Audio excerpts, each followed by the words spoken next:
maybe they would adhere to the same rules that cyclists do. But when we've got cyclists, okay, we've got pedal bikes, and then we've also got electric bikes now that you can buy. How do we? The other week where I live, love, there was somebody cycling on a bike, and they were going really fast, and they nearly knocked somebody, an old person, nearly knocked them over. That's what I'm saying, you know. Was that on the pavement or on the road? On the pavement. I mean, this is the problem, is that we hear this time and time again, particularly for older people on pavement. Maybe we hit up a few bookies. Promise to serve the most vulnerable people without discrimination. Around half of our donations come from gifts in wills, big and small. Take the first step today. Call 0800 977 8282 or search Salvation Army Good Deed to get your free guide. I'd like to leave behind a fairer, kinder world.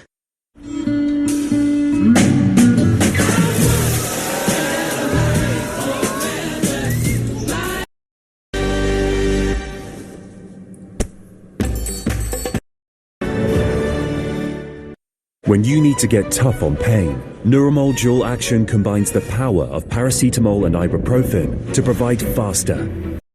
But you need to ask, why didn't the men get it? Well, but they did, to be honest. I mean, the establishment hated the Rolling Stones because they thought they were going to destroy society. So 20 policemen descended on Keith Richards' house. In the end, they found 2 tablets in Mick Jagger's blazer coat, which weren't his. They were Marianne Faithfull's, but he didn't tell the court that. You know, they were both jailed for this offence, but got out because the editor of the Times wrote, William Rees-Mogg, that's Jacob Rees-Mogg's father, wrote the famous leader, "Do you break a butterfly on a wheel?" That's it. And he got them out. Well, I love remember, your knowledge on this. Yeah. No, Absolutely impressed it's very by true. That. So the point being, why would you want to break Mick Jagger with this massive case about 2 tablets? Peg, anyway, back to Marianne. It's like a glimpse into the distant past, isn't it? It is. It's really sad, isn't it? As well, I was watching the news last night and seeing that she ended up homeless as well. She ended up living on the streets of London for a couple of years as well. Yeah. You know, and I just kept thinking this story about she goes to a party and someone spots her and then they make her famous. And we do that to quite a lot of people these days, don't we? And I'm not sure that we often give them, or that society and the people who do that don't always give them the support and the help to be able to cope with it, really. Yeah, but I mean, the absolute template for that is Elvis, of course, who just, his life blew up, you know, fame is toxic, there's no question. Mike, in the Sky News website has, and others have this story of the person who might have won £83 million, but doesn't know.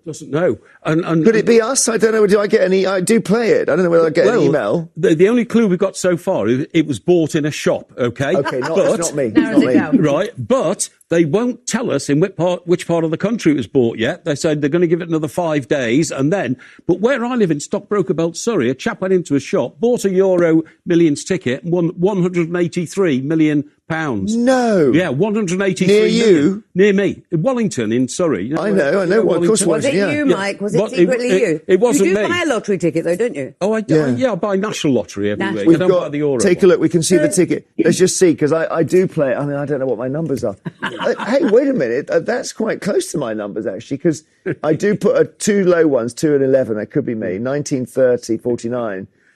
Yeah. No, that's not me. How long have they got? Maybe it's you, Jeremy. No, I didn't buy mine in a shop, to be frank. But if those are your numbers...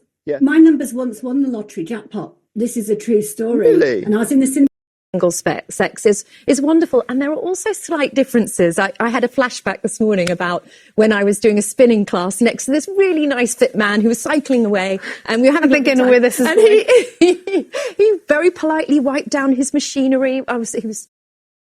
Well, I ended up on the floor because I got off my bike and then slipped, hit my head in his ravine of sweat. Ravine, like puddles of it. I had it in my hair.